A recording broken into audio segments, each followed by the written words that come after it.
प्यारे बच्चों, सारंग गुरु digital class में आपका स्वागत है। मैं मसूद आलम। क्लास 10 के फिजिक्स में आज हम लोग एक नया टॉपिक पढ़ेंगे। टॉपिक का नाम है साइन कन्वेंशन या चिन्ह परिपाटी।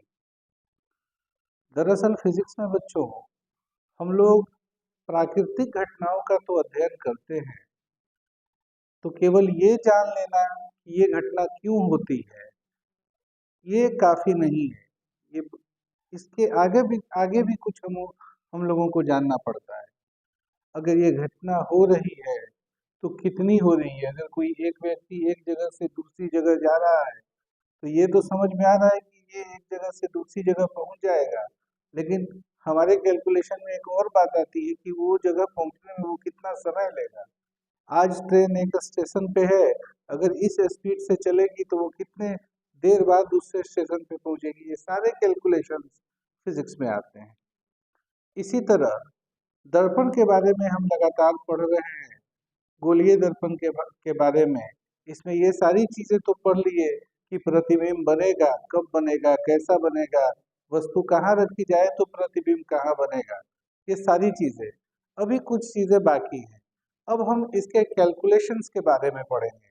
कैलकुलेशंस के बारे में क्या पढ़ना है कि अगर वस्तु का साइज कोई कुछ दिया हुआ हो कि जैसे 5 सेंटीमीटर है और वो 10 सेंटीमीटर की दूरी पे रखी हुई है, तो प्रतिबिंब का साइज क्या होगा, प्रतिबिंब कितनी दूरी पे बनेगा। तो ये सारी चीजें, और ये किन किन बातों पे निर्भर करता है। क्या प्रतिबिंब की दूरी केवल वस्तु के दूरी पे निर्भर करती है कि दर्पण के फोकल लेंथ पे भी निर्भर करती है, या और भी क्या शर्तें हैं, क्या चीज है जिन चीजों पे ये सारी चीजें निर्भर करती हैं, प्रतिबिंब निर्भर करता है। ठीक है। तो उसमें एक बहुत ही महत्वपूर्ण चीज है जिसका नाम है चिन्ह परिपाटी, साइन कन्वेंशन। वो हमें सीखना है। और ये जो साइन कन्वेंशन है एक तरह की अंडरस्टैंडिंग है। ये बहुत नेचुरल चीज नहीं है, ये बस हमारी अंडरस्टैंडिंग है। बिल्कुल उस प्रकार जिस प्रकार देश के सारे लोगों को ये एक अंडरस्टैंडिंग समझा दी गई है कि हमें गाड़ी अपने बाएं से चलाना है। हम सभी लोग अपने बाएं से गाड़ी चलाते हैं, एक्सीडेंट होने से बचता है। ठीक है। अगर ये अंडरस्टैंडिंग सबों के बीच ना हो तो फिर कभी भी एक्सीडेंट हो सकता है या उसके चांसेस बढ़ जाएंगे। तो फिजिक्स में भी या और भी सब्जेक्ट में बहुत सारी चीजें होती है नेचुरल। जैसे अगर हम किसी ऑब्जेक्ट को यहाँ रखते हैं तो वो नीचे गिरेगा, ये हमारी अंडरस्टैंडिंग नहीं है। हम समझ पाएंगे तो भी नीचे गिरेगा, नहीं समझेंगे तो भी नीचे गिरेगा। हम उसका ग्रेविटेशन नाम दे तो भी नीचे गिरेगा, हम नहीं नाम दे तो भी नीचे गिरेगा। ये प्राकृतिक चीज है। वस्तु हवा में या धरती के ऊपर बिना किसी सहारे के नहीं रुक सकती है। ये प्राकृतिक चीज है। लेकिन कुछ चीजें हमारी मानव निर्मित है, जैसे कि अभी अभी एग्जाम्पल हमने दिया था। तो इस प्रकार जब हम किसी कनकेव मिरर के बारे में बात कर रहे हैं, दरअसल हम किसी भी गोलीय दर्पण के बारे में बात करेंगे तो उसमें कनकेव और कन्वेक्स दोनों की बातें हो जाएगी। तो हम किसी दर्पण के बारे में बात कर रहे हैं। अगर किसी ऑब्जेक्ट को दर्पण से कुछ दूरी पे रखा जाता है, दर्पण से कुछ दूरी पे रखा जाता है, मान लेते हैं कि 20 सेंटीमीटर की दूरी पे रखा गया, और इसका इमेज दर्पण के पीछे 15 सेंटीमीटर की दूरी पे बनता है। तो इस दूरी को अगर हम +20 कहते हैं तो क्या इसको भी पॉजिटिव कहेंगे कि इसको किसी रूल पे सेट कर दिया जाए कि पॉजिटिव का मतलब हमें क्या समझ में आए, नेगेटिव का मतलब क्या समझ में आए। तो ऐसा किया गया कि जो कोऑर्डिनेट सिस्टम हम लोग जानते हैं निर्देशांक ज्यामिति, हम लोग जानते हैं एक्स एक्सिस और वाई एक्सिस। बच्चों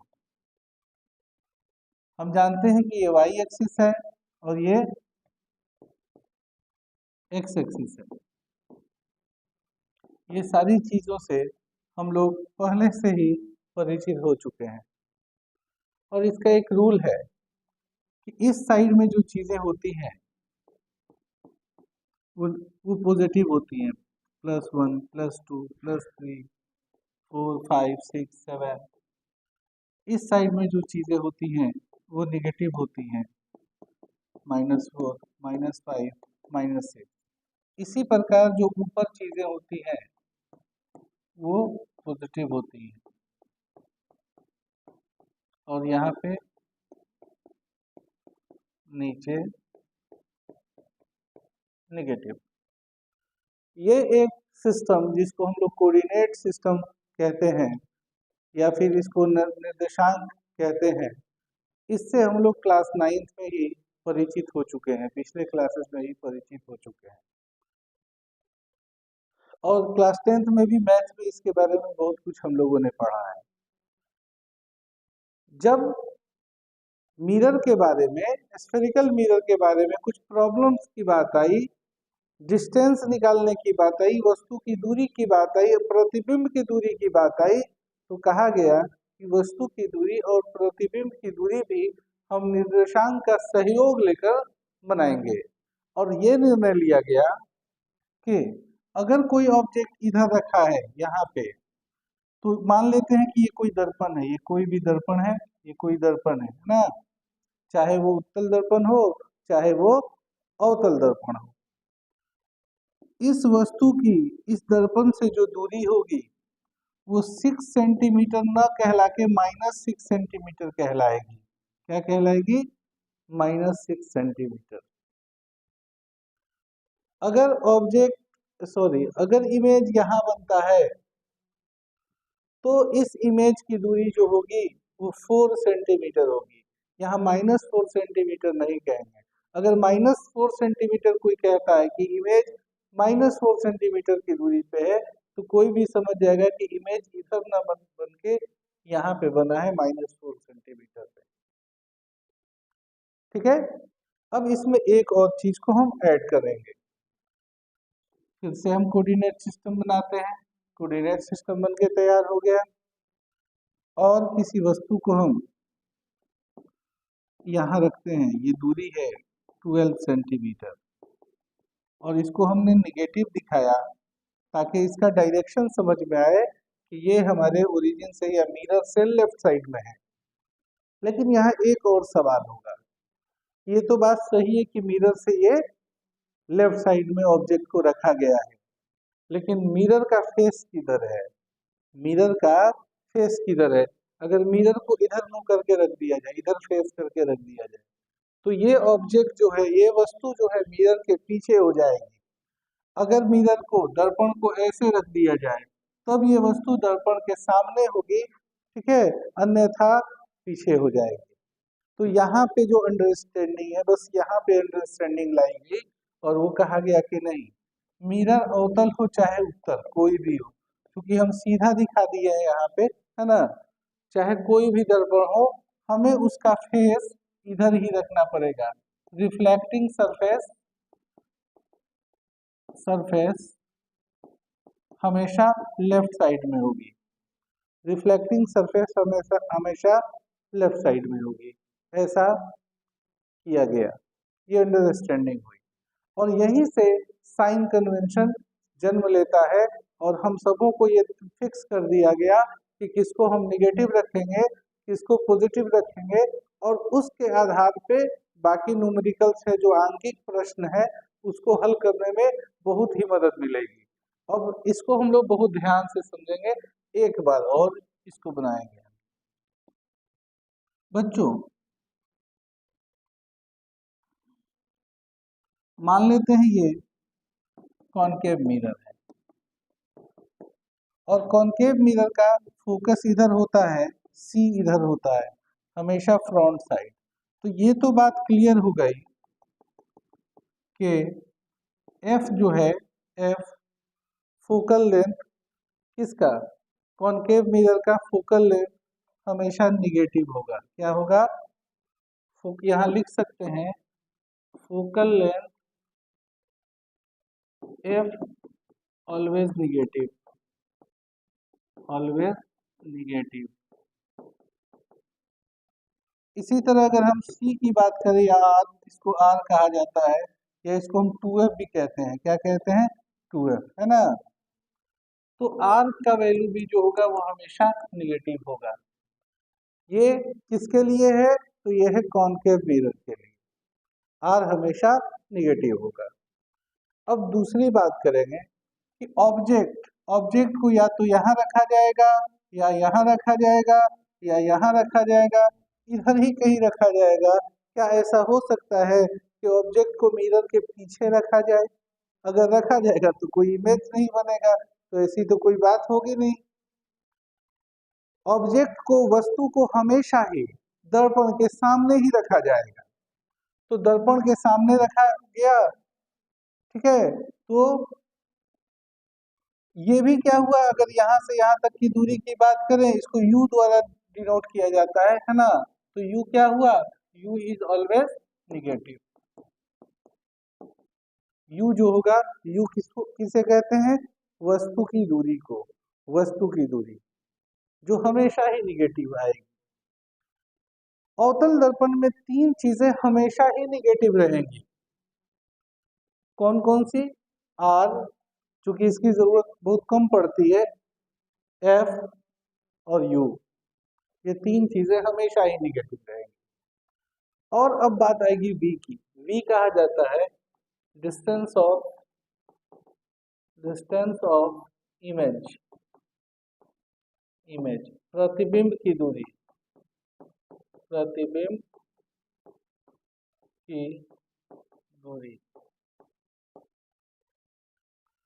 प्रतिबिंब की दूरी बच्चों निर्भर करती है कि प्रतिबिंब कहाँ बना हुआ है।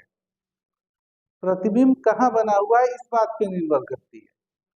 तो हम लोग अवतल दर्पण में कुछ बातें जानते हैं कि अगर वस्तु को, अगर अवतल दर्पण में किसी वस्तु को अनंत से लेकर इस फोकस के तक में कहीं रखिए, इधर कहीं रखिए, वास्तविक प्रतिबिंब बनेगा। कैसा बनेगा? वास्तविक प्रतिबिंब, वास्तविक रियल इमेज बनेगा। और रियल इमेज हमेशा दर्पण के सामने ही होता है, यानी इसी साइड कहीं पे इमेज बनेगा, इधर कहीं। वस्तु को कहां से कहां के बीच रखा जाए? तो अनंत से लेके फोकस तक के बीच। एक बात, एक शब्द में या एक लाइन में बहुत सारी बातें।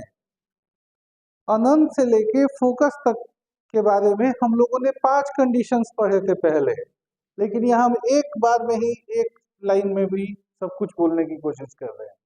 इसके पहले हम लोगों ने पढ़ा था कि अनंत पे वस्तु हो तो इमेज फोकस पे बनेगा, अनंत और सी के बीच में हो तो फोकस और सी के बीच में बनेगा, सी पे हो यानी वक्रता केंद्र पे हो तो इमेज वक्रता केंद्र पे बनेगा, सी और एफ के बीच में ऑब्जेक्ट हो तो सी और अनंत के बीच में बनेगा, और एफ पे हो तो अनंत पे बनेगा। ये 5 कंडीशंस के बारे में एक शब्द में, एक लाइन में क्लियर हो गया कि अगर अनंत से लेकर फोकस के बीच कहीं भी ऑब्जेक्ट रखी हो, इमेज हमेशा रियल बनेगा। कैसा बनेगा?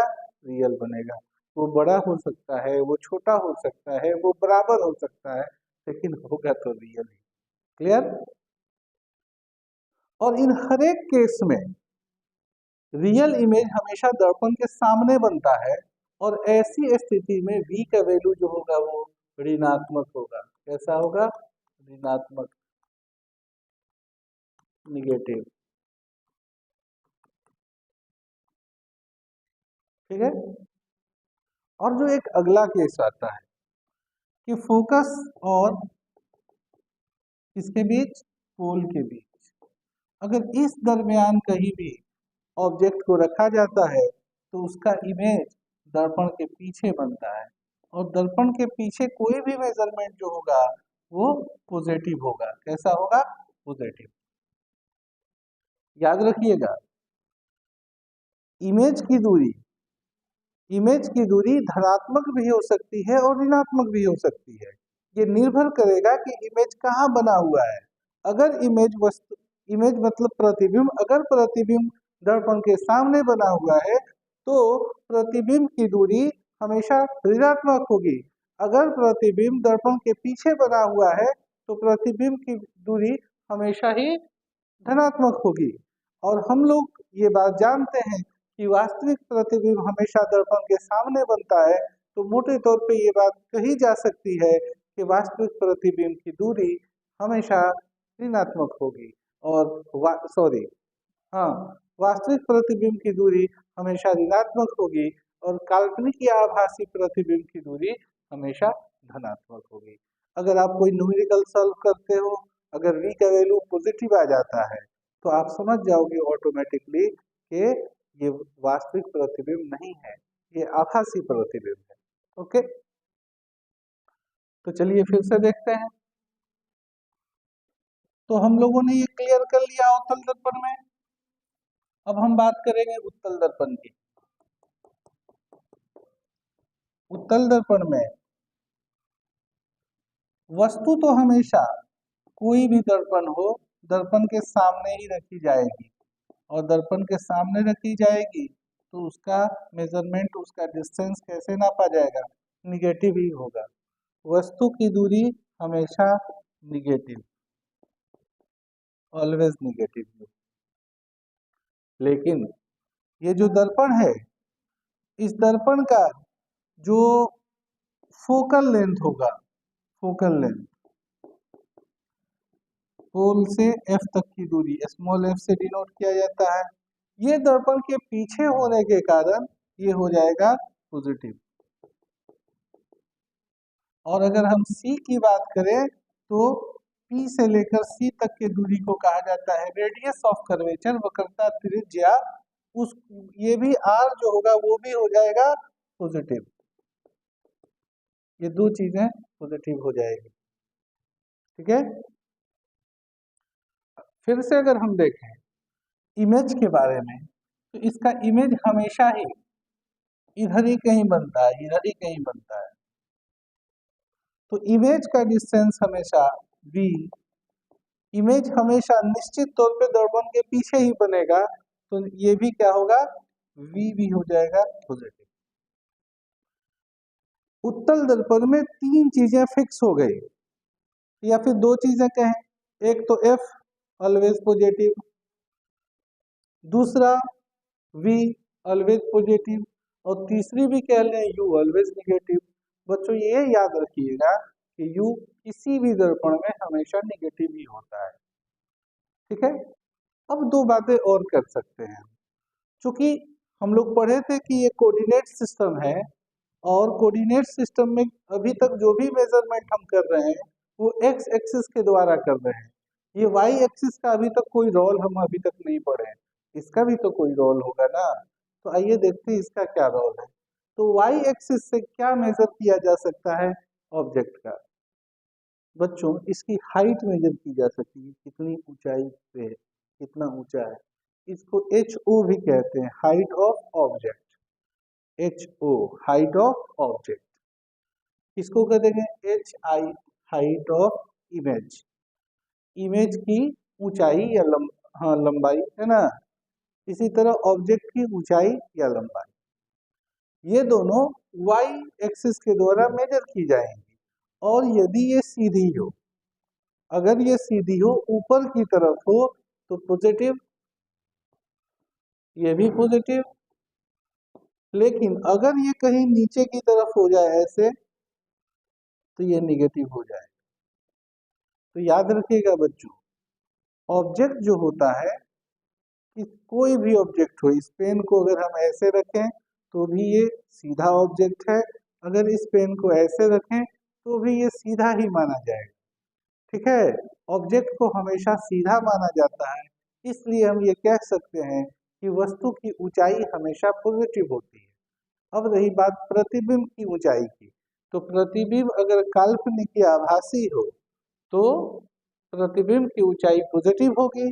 अगर प्रतिबिंब वास्तविक हो तो निश्चित तौर पे प्रतिबिंब उल्टा बनेगा, और उल्टा प्रतिबिंब जो होता है हमेशा क्या होगा? निगेटिव मेजर होगा, क्योंकि एक्स एक्सिस के निगेटिव साइड से इसकी माप की जा रही है। तो कुल मिला के एक रिजल्ट हम यहाँ पे लिख सकते हैं, u ऑलवेज निगेटिव यू को क्या कहा गया, इसको हम और लिख देते हैं। यू क्या है,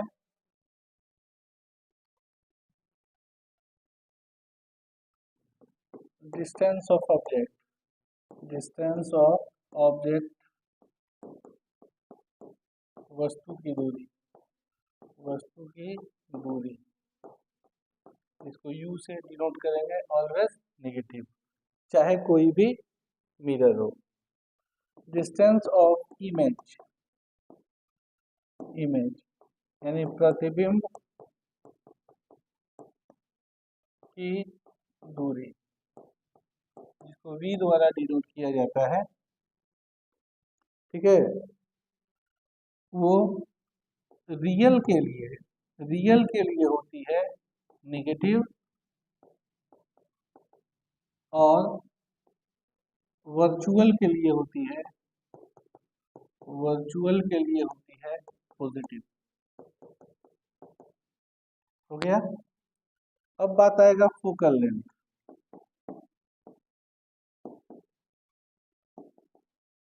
फोकस दूरी, जिसको स्मॉल एफ से डिनोट किया जाता है, जिसको स्मॉल एफ से डिनोट किया जाता है, ये कॉनकेव में होगा नेगेटिव, और कॉन्वेक्स में होगा पॉजिटिव। और मजेदार बात यह है कि आर के लिए भी सेम बात होगी, क्योंकि आर 2f के बराबर होता है, इसके लिए भी सेम बात होगी। तीसरी बात हो गई हाइट ऑफ ऑब्जेक्ट, वस्तु की ऊंचाई,